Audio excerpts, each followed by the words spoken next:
I think restructuring should be looked at from the point of view of various components. And if you look at what is currently happening, even before the advent of Tinubu administration, some form of thinking have started. One of the biggest problems facing us as a country is security. And part of the components of restructuring is how to decentralize the policing system. And I think part of what restoring should be all about is that derivation areas should get more. And if they do get more, highlight everybody thought that everything is going to Niger Delta. But okay, now, if Zamfara people get something from gold, the Bauchi bauxite, the Just people from tin, my people from gold, and so on and so forth, everybody will feel that, yes, we're having a fair share. Between you and I, all this talk about restructuring is also about economic development. When you get into public office, you have to tidy a lot of things up, because there are so many things that goes into it. Oh, you must not operate foreign accounts, you must not. So I just said, okay, what are the things that I need to tidy up now that I'm here again?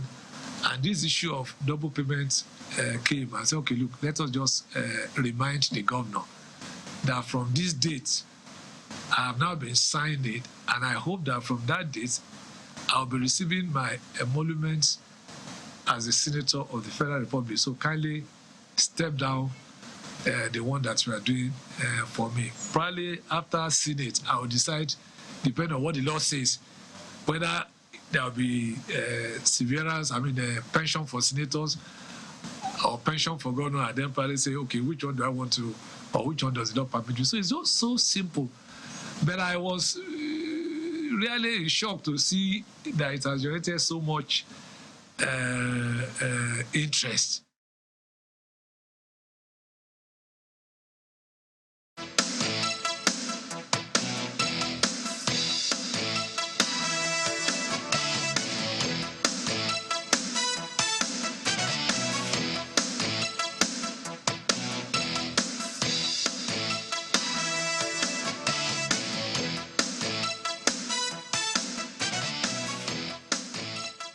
Welcome back. Senator Gbenga Daniel joins us this morning. Good morning. Thank you for coming on the program today, and good to see you again, Senator. Good morning, Chamberlain. It's been a while. Good morning. Yeah.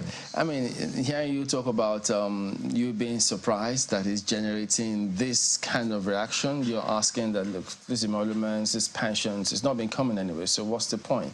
So what did that then tell you when you saw the kind of reaction people gave to it? Well, it indicates really that things that appear to be normal is becoming unusual in our country. I remember, like I said, that I think there was indeed a court judgment which Serap got, basically saying that people should not be entitled to double payments, especially if you now have another kind of public service. But even before then, naturally, a human being should not be entitled to double remuneration. So for me, like I said earlier on, it's just about, what do I need to do? For about 12 years, I was not in public service. Now that I'm back in public service, let me just make sure that I tidy things up. And somebody pointed out to me, and I said, okay, why not just inform or remind the governor that I'm now here, I should please stop the monthly pension that he was paying. And hopefully when I'm out of the Senate, we check what the law says.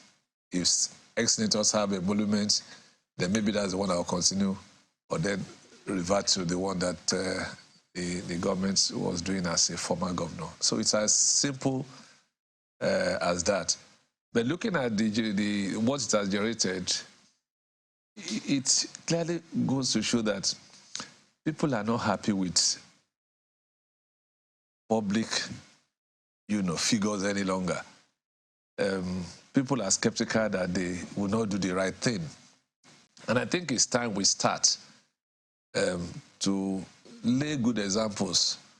If we want a better society where value system is the order of the day, we must make sure that even in little things, we set good examples so that others can fall in line. This is just what it's all about. And you did also expect or say that some of your colleagues should follow toward the same path. Have you got any reaction or indication from any one of them who may say, wait a minute? I know that for you to be a governor and successfully run a state, people keep forgetting that these are probably one of the best people that you can find in such locations.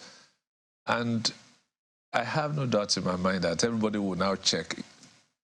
And I know many people, if they've not already done it, will fall in line. Well, what has been the reaction? I mean, have you received calls from your colleagues? Just wondering. I mean, colleagues who are perhaps also in the same boat as you, who are also successfully elected senators and who are from Have you received any reaction? Nothing recent, but don't forget when this issue was raised some time ago. I remember a few of my colleagues or former colleagues came out to say that they have not been receiving such emoluments. If my memory serves me right, I think Bukola Saraki, I also think Governor Fayemi at that time, and one or two people made such. So for me, it's just doing the right thing. That's all. I've not received any call from any of my colleagues, but I've received a lot of positive comments from all and sundry, locally, abroad, everywhere. And I was really just wondering, what that simple thing had done, to the polity. But in terms of the amount, Senator, yeah, I'm just wondering, is it really 600 and something thousand? Yes, that's what it is. Interestingly, The Guardian has a whole editorial on it, so perhaps it might help you understand why there's a furore on the matter. I mean, case against pension payment to former governors. For a number of people, they say, oh, if it was just the pension or an allowance, that would be fine. But what you find is that a lot of former or state governments have made laws that make sure that their former governors are well taken care of. And you wonder, considering the fact that governance is a continuum and you'll continue to have governors, they wonder if states that always say that they never have money, can they really afford to take on this amount of responsibility? Some include houses and maybe in their state capital and in Abuja, retinue of domestic staff, security aides, change of cars on a yearly or every 2 years or 4 yearly basis, stipulating the actual amount that those cars must cost, etc. Medical services anywhere around the world. I see here in your statement, though, that you say it's pertinent to have it on record that since I left office in 2011, I have not benefited from any welfare packages, be it medical, furniture, transportation. So it does mean that that is included in the Ogun State law. Is that correct? I'm not aware of any law that was made at any point in time in Ogun State over this matter. But let me also quickly say that I'm not averse to state looking after their former governors. As a matter of fact, a governor is supposed to be more or less, whether former, is an embodiment of the state. And I'm not unaware also that after service, quite a number of governors have not done well economically. And when you, contrary to what is out there, it is indeed service for people who want to serve. And when you now serve for a good number of years and you come out and then all of a sudden you don't have a good car to ride, it's not really the best. I'm just saying that in the case of our Ogun State in particular, in fact, I said that Ogun State former governors need to be commended. Right from the time of Governor Oshoba, he was in total control of the House of Assembly. And he was in a position to say, okay, you guys go and look at it. He didn't do it. And I also virtually controlled the House of Assembly when I was governor. I didn't think there was a need to do it. And of course, my successor, to a large extent, also was in control of the Assembly, and he didn't do it. So maybe there is something that needs to be commended about the people who have had to run the government in Ogun State over the years. We didn't just think it was right to do it, and we didn't do it. But that is not to say that I'm averse to the state looking after the former governors. In fact, it's the right thing to do. The quantum is a different story. And I have just said that in my own case and the case of Ogun State, I had to say that because everywhere you go, is out there that, oh, you former governors, you're wrecking the state, you're getting so much money and all of that. I said, look, in my own particular case, the case of Ogun State that I know, that's about it. If anything then happens outside that, which is statutory, it's at the discretion of whoever the governor is. But statutorily, to the best of my knowledge, that's what it is. Okay, so this pension and allowance is something that is in another law, or how do you then, I don't know how it came from, to be honest with you. It could be since the days of the military. I don't know how it came about. Okay. But I think that it has really to do with the RMAFC. Yes, because that amount was the same amount that we're getting in service. So I think it's just that, okay, whatever you are getting in service, you continue. That's what it's all about. And I think this is for former Governor Shoba. I think he got the same that he was earning. So if it's a little lower, whatever it is at that time, that's what they all get, according to the law. I believe so. But would you encourage, when you get back to the House, haven't seen the kind of, to the Senate, haven't seen the kind of response this is generating, people talking about cutting costs to ensure that we stay above board, or give good examples or lead by examples. Is this something you may bring up on the floor of the Senate in terms of the Senate doing something about public officials or themselves to send a message to Nigerians that, look, we want to lead by example on any matter whatsoever? Well, that's a function of the perception of the people of how humongous, the so-called allowances are. I must confess that while outside, I also felt that, because when I compared the parties some were getting as governors and then as former governors by way of pension, and you hear some figures, you think that, look, it's indeed important that these things are trimmed down. But I must also warn that a lot of things have changed in the last few years. Ordinarily, a lawmaker is supposed to go to the House or to the Senate chambers to look at laws, make motions, bring out bills, and so on and so forth. But regrettably, the expectation out there is now totally different. In fact, I'm not so sure that any lawmaker will be applauded for making one law or the other when you go back to your constituency. The level of poverty is such that they just say, look, the governor is doing his job. You too, as a senator, what are you bringing home? Where are the roads that you are tiling? What have you facilitated? So, and when you are not able to do that, you better be sure that from your allowances you are doing a lot of things. For instance, I am going to, in the next 1 week, launch a microcredit, for all the states, all the local governments in my constituency. That's going to cost me a couple of millions. And that's not from the government. I have to find a way, either from my little resources or from whatever allowances I get, to do some of those things. If I don't do it, then I won't be perceived to be a successful senator. So a lot of things have changed. And I think going forward, what I think may happen is to also look at possibilities of looking at the laws again and ensuring that these constituency projects, a lot more, is given to lawmakers. Because that is the only thing that the people at home want to hear. All the other things, they are not interested.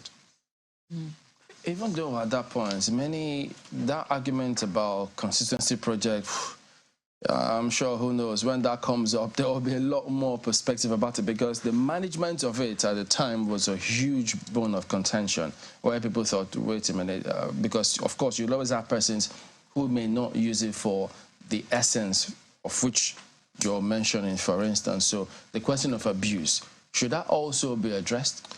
Of course, between you and I do honestly feel that there are more than enough laws to take care of these abuses. There are various agencies that their business is to look at some of these things, and we just need to get them to do what they have to do. Yes, I've heard stories of people taking money for concerned projects and the job is really not done. Oh, that's corruption. That's already an offense in the status books. And there is this thing called whistleblower. Let people blow whistle.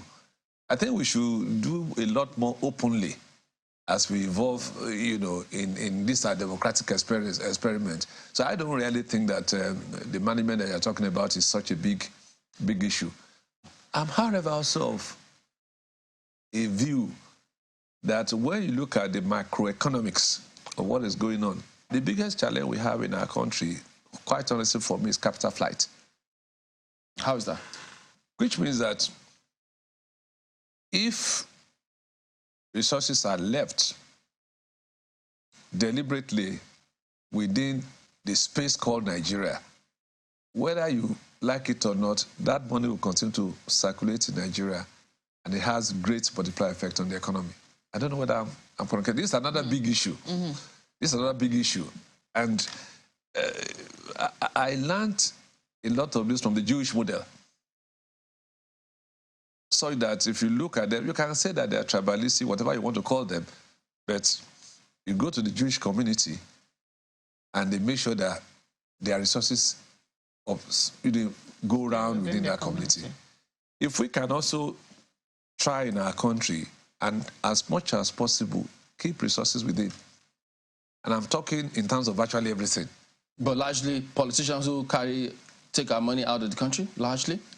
Not necessarily, even from the point of view of a lot of big contracts that are awarded where there are competencies in-house, yes, where there are, you know, local competencies. And I've heard stories that, oh, they don't do a good job. No, I don't accept it. There must be a period in which people will make mistakes and learn from that mistakes. And we cannot say we will not do that because we want to jump in. It doesn't work that way. That's my own opinion. Maybe because as an engineer, I've seen this happen in so many instances. We must, as much as possible, try to keep our resources within.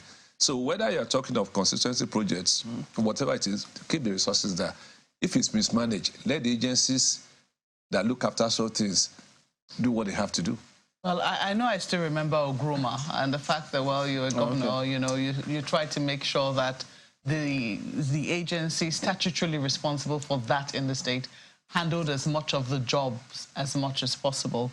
But, you know, I'm sure you also would have recorded mixed results, you know, with that experiment. Because some people said, oh, maybe that was an experiment, you know. Some people were saying maybe what the states, those kinds of agencies would be good at doing would be patching up roads. I do not know. Maybe if it had continued, perhaps they might have built capacity. One can never tell because it didn't continue. But you just spoke to something. You talked about how poverty has increased. You know, at least since you were governor, the poverty is now palpable. You can see it out there. And that, you know, you will not be considered a successful senator if you do not take something back home as a result of this. And I'm sure that is something, I do not know how, you know, it has informed your coming to the Senate, but as a legislative house, I mean, as a member of the 10th National Assembly, how do you think that senators can actually address this headlong, considering the fact that right now, your party, the president who leads your party now, is asking Nigerians to tighten their belts. We've seen the removal of fuel subsidy. We've seen the Naira being floated. It's going to affect so many other areas and businesses. I mean, yes, the Fiscal Act is also being considered and some changes have been made there. But beyond that, as senators, what do you think that, you know, you can be able to contribute, you know, to ensuring that Nigeria's economy grows as it ought to? Well, it still comes back to what I said earlier on. It's only Nigerians that will build Nigeria. And I'm quite strong, and I'm happy you referred to the experiments we performed, while we said our people cannot just say they are qualified engineers and all they are doing in the various ministries for 20, 30 years is carrying files around. Let them roll up their sleeves and go and practice what they learned in school. And I must tell you that it was a very successful experiment because capacity were built, and there are quite a number of people who worked at that time that I know are now running good construction businesses, even in their retirements. This thing is not from heaven. We have seen clearly that medical personnel that ordinarily may not be doing well here are going abroad and in an environment where equipments are provided, and they are doing very, very well. And that is not just that, even in other areas. So my own position, therefore, is that even at the level of the Senate, we must be able to come with some kind of legislation or bills. Some of those things have been there. Maybe we need to look at them again to see how we can operationalize them. Once upon a time in this country, you have contracts graded A, B, C. And the whole idea is that, oh, some of these things that are rural, we have rural people to do it. Some of these things that are not so, for instance, they say, oh, one is trunk A, trunk B, trunk C roads. You know, let's have Nigerians do those maybe B and C roads. And the trunk A road that maybe we still do not have competence, but I don't believe it's competence we don't have, it's equipment we don't have. Yes, other people do that. But as an engineer, I know that there's the difference between trunk B and trunk A road. It's just the layer of asphalt you put on it. If you perceive that bigger trailers, bigger vehicles are going to go on a road, you make it thicker. But if you perceive that this is just internal roads, you don't need to spend so much money, you can do that. So there's nothing that somebody is doing in trunk A road that somebody cannot do with the resources and so on and so forth. That's where we're coming from. And if that happens, you'll find out that over a period of time, people have acquired skills. You know, I've heard so many stories about how Nigerian contractors have not done well. I don't, unfortunately, subscribe to it. I think we should give them the opportunity to do the work. And then the ones that don't do it work, they don't do it well, let us sanction them. Let us withdraw their licenses, you know. And before you know what is happening, the standard will start rising. So what I'm saying, therefore, is that you might get to a state where we go and look at the existing legislation. If we do not keep our resources in-house, we're not going anywhere. And that's why people was saying that the Romans built Rome. The Chinese built China. The Europeans built Europe. We are expecting these people to come and build Nigeria for us. It's not going to happen. And if it's going to happen, it will take probably 1,000 years. And in any case, we don't have such resources. So the way to go is for us to take the bull by the horn and challenge our people. There's no point having thousands of qualified people roaming the streets. There is no work. And there is work on the streets to be done because we are not able to organize them and put them to work. I will wish I have an opportunity once again. What I'm going to do is going to be completely different. I do not believe that there should be anybody who has to work in this country. What? Even if you create community gangs to fix all the various roads in various ways, there is bitumen, there is granite, everything is here in Nigeria, and we're not working. All right, we'll talk more on these matters. My colleagues, too, will weigh in on this one when we return from Lagos. Do stay on with us.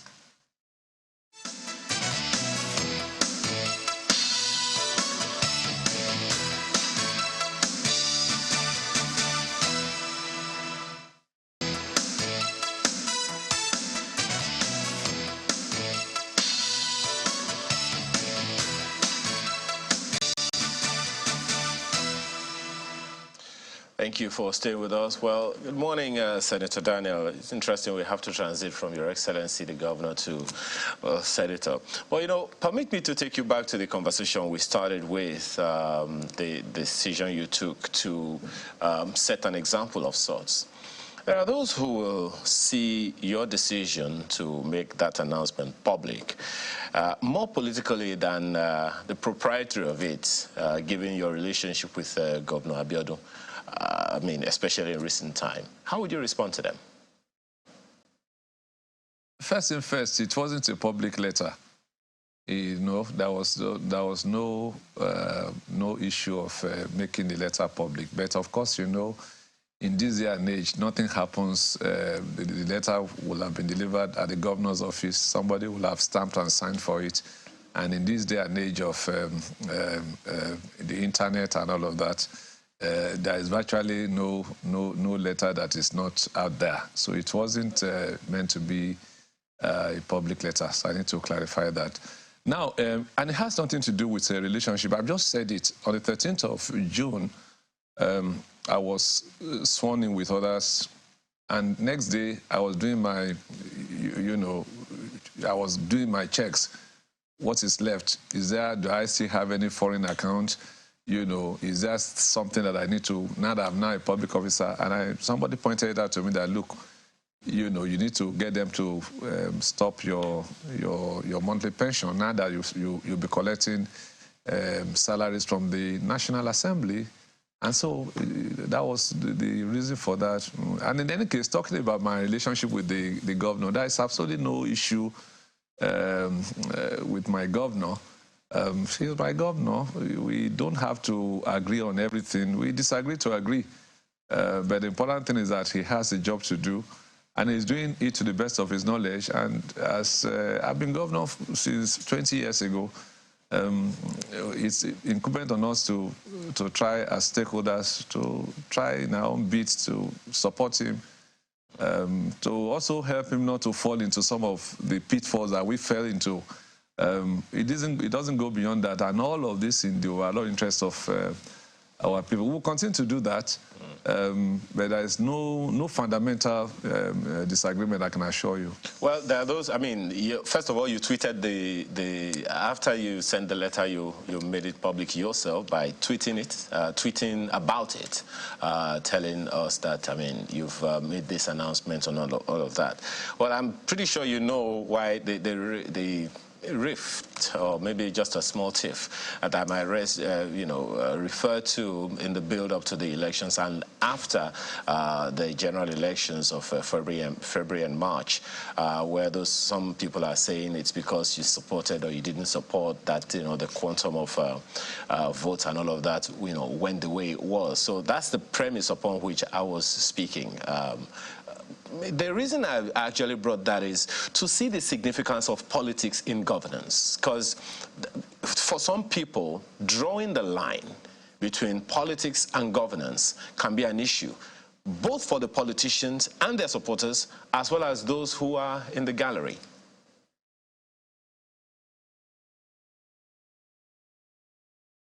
Can you hear me?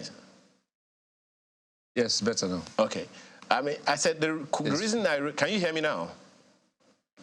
Yes, okay, now I can hear you. So the reason I raised that issue is because there are those who are unable to dichotomize politics from governance. Once there is a political issue within two people, they see it as something that will affect the process of governance between the two of them. For instance, the issue of you asking for your pension and allowances to be suspended for now is more of a governance issue. But there are those who will not be able to look beyond that rift that you had with the governor, saying he could have done this privately, but hey, he wrote a letter and then he tweeted about it just so that it can be clear that, look, I don't want any weapon against me in the future. So help people understand the difference or the relationship, the points of merger between politics and governance, both for the politicians and their supporters and those who are in the gallery observing. Well, unfortunately, because of the level of, I don't want to say idleness in the polity, based on also the level of poverty everything appears to, go around governance and government. So you find out that everybody is just looking at what he said, what he didn't say, and even the interpretation that is not there, people will create all sorts of things. Again, some of the people are doing this to be in the good books of whoever they think can do something for them. Regrettably, that is what is out there. But since you keep talking about a rift with the governor, let me make it categorically clear that there is indeed no rift between myself and the governor. There are perception issues accentuated by, fit columnists who want to position themselves for favor. And it has to do with the last election where, the first election was overwhelming for the party. And of course, the second election was not as overwhelming. And I've asked people to please look at the dramatics that personnel. The first election was about Jagaban. It was about Bola Tinubu, and all of us, everybody in Ogun State felt that, look, for whatever it's worth. And of course, that is really what happened. Then the second election was a state election, where I can tell you that in the course of that first election, I campaigned across party lines. I campaigned across party lines. I campaigned in APC. My old colleagues in PDP, I told them that, look, this is a different story. It's about us. And in other parties, the people who went to Labour, I called them together. Some who went to SDP, I called them together. I said, look, everybody must vote, for Bola Tinubu. So there was a unanimity of purpose. But the second election, there are other variables. And of course, if you know the configuration of our politics in Ogun State, you will know what I'm talking about. There was indeed a contest. But we thank God that at the end of the day, the governor won, though marginally. And I think the perception was that, how could the governor have done not so well in his senatorial district? Or it can only be because OG did not stand up for him. That is what is going on. But that's quite not true. It was simply because there was indeed a contest. There was a contest in the Peru town. There was a contest in the realm of federal constituency, and that's where we should situate it properly. Going forward, I think that what we could do is to try to, as it were, the election is come and gone. Somebody has won, somebody has lost. There is a little bit of a battle going on at the tribunal. In a few weeks, that will be decided, and the state will just move forward. That's where I look at the situation we have there in Ogun State. Indeed, Senator Daniel, unanimity of purpose is key, particularly to recouping or, harvesting the gains of elections for politicians. I hope that, there will also be unanimity of purpose that will be recouped from your magnanimity. Permit me to go back there. And I'm quoting from a letter written by former Governor Abdulaziz Yari of Zamfara State to his predecessor in November 2019. He says, I wish to humbly draw your attention to the provision of the law on the above subject matter, which is, the provision of his entitlements, a monthly upkeep allowance of 10 million naira only, and pension equivalent to the salary that he was receiving. He said in that letter that he had only been paid for the month of June and July. And we know, as we say, the rest is history. We know what happened, between the two governors, the other now former as well.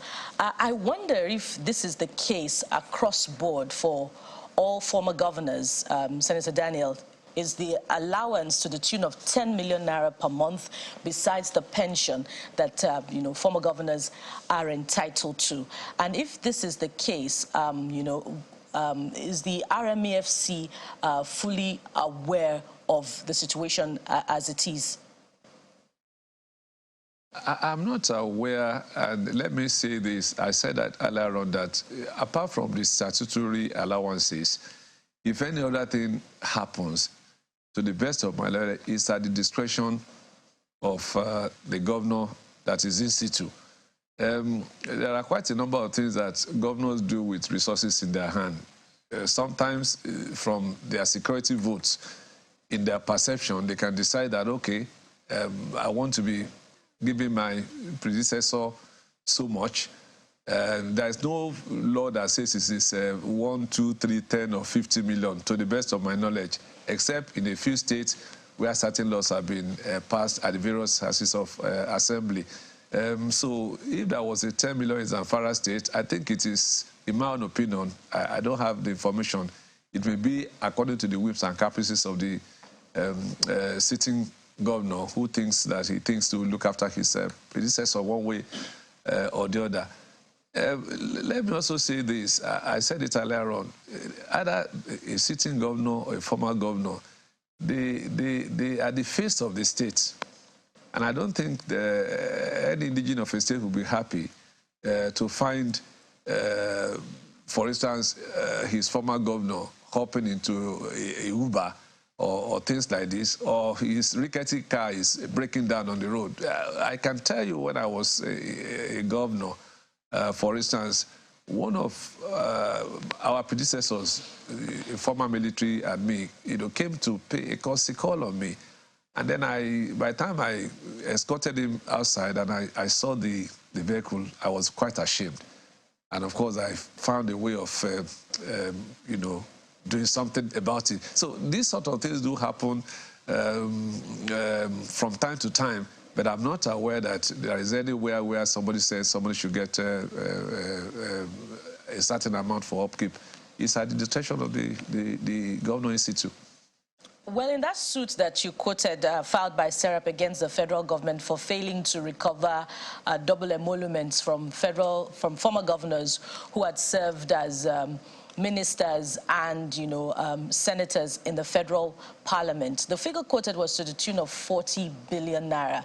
While, it's, not proper for former governors to retire to a difficult life, 40 billion naira is quite a number, a figure, particularly, within the context of the realities of today's economy.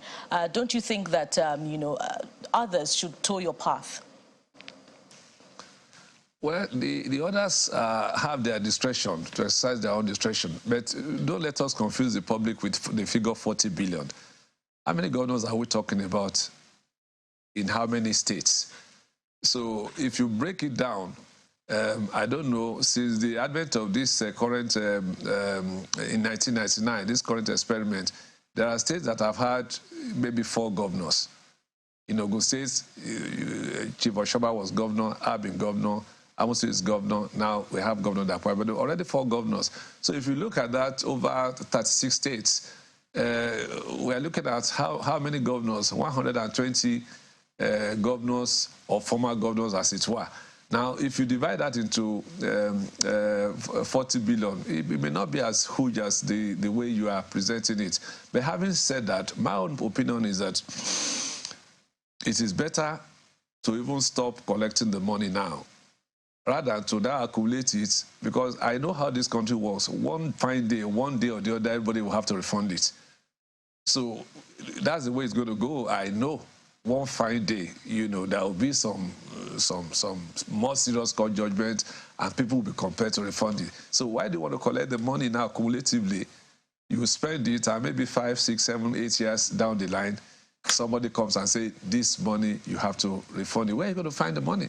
So it's better not to even collect now and try to survive than for you to now have to begin to refund cumulatively along the line. That's the way, and that's what I will advise my own colleagues, who may not particularly be happy. Because quite honestly, when I was writing the letter, I didn't even think of the situation of some of my other colleagues. Maybe also because the amount that we are talking about in Ogun State is really nothing. Maybe the people who may be feeling the pinch are people who probably get something more substantial. But for us, it was as if you were getting nothing ab initio anyway. Senator, winding down on this now, you also spoke about security, probably in passing, but at the moment, Plateau, Benue, they're going through this cycle again, some killings, and well, several people will say, look, previous governments may not have done enough, and for this to continue means that we still have some ground to cover. Are you likely to bring up this matter on the floor of the Senate? What do you expect government to do in terms of how they approach this kind of matters? Well, I'm not an expert on security matters. I am aware that this has been a major challenge in our country. The reasons are not too far-fetched, but I can confirm that they are quite complex. The only thing I will do or look at is from the perspective of getting people employed. Because I think that this security challenge are also economic to a large extent. Oh, there are religious conversations, all sorts of, but in the main, I think if we're able to tackle poverty and provide employment, it will have reduced this security challenge to a very large extent. So if I'm going to therefore advise, it's going to create systems that can get our people busy. Well, would you advise this government, as we also close, to ensure that, or will the Senate insist on palliatives, and they should address it within a specified time such that people don't feel this impact so much of subsidy removal? Oh, very correct. Whatever we want to do must be multidimensional. Palliative is quite key because you need to solve short-term measures as you look for medium and long-term solutions. The short-term measures are palliatives, whichever way you look at it. Senator Gbenga Daniel, thank you for coming on and all the best. Thank you very much. All right, let's see. Do we have time for any messages? I'm not sure. At least we have the messages. This one I want to quickly run through it. First, as Akim Boyewa says, the current eye-watering extravagant allowances we pay to our legislators that runs into millions of naira must be cut. Nothing can justify the extravagant allowance that is far much more than what they actually do, period. That's according to Festus Akim Boyewa.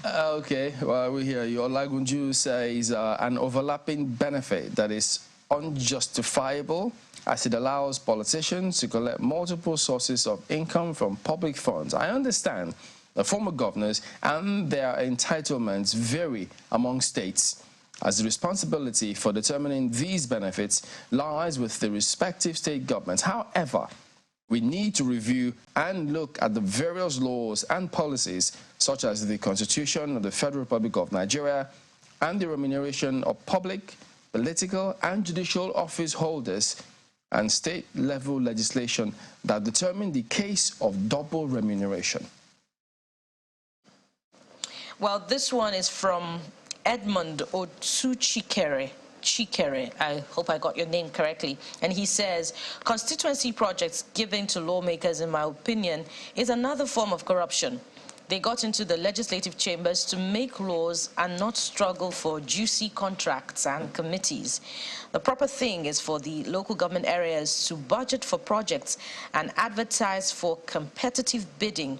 That way, contractors can be more relevant and active in the economy. I believe he has an ally in former Governor Daniel. Can I ask you, Edmund, define juicy contracts? Anyway, you can do that by a tweet or something. That's so much of the program we can take today. Thank you for the privilege of being a part of your morning. Have a wonderful day. I'm Ayo Makinde. Indeed. We enjoyed every moment of it. Thank you for sharing your morning with us. I am Bukola Koka. Thank you. I'm Maupe Ogun Yusuf. And I am Chamberlain Uso. Goodbye.